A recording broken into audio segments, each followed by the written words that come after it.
What if I told you the most dysfunctional church in the entire New Testament was also one of the churches that received some of the greatest truths ever written?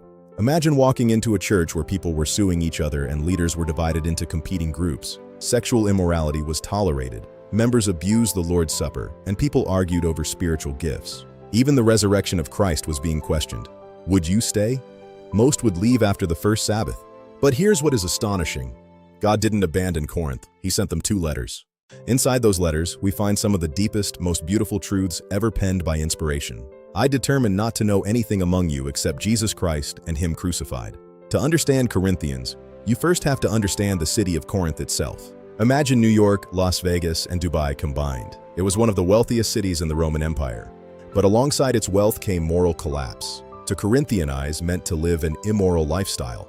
God plants light in the darkest places. He doesn't only work in perfect places. Unfortunately, the culture outside the church began creeping inside. The city started transforming believers. It still happens today. Culture constantly pressures Christians to fit in and lower their standards. The gospel isn't merely about making bad people good, it's about making dead people alive. Then Paul writes the greatest chapter on love ever written. Love is patient. Love is kind. The church isn't a museum for saints, it's a hospital for sinners. We all need the great physician. If Christ could transform Corinth, He can transform your heart. The cross still has power. If this message encouraged you, don't forget to like, subscribe, and share. Keep growing in God.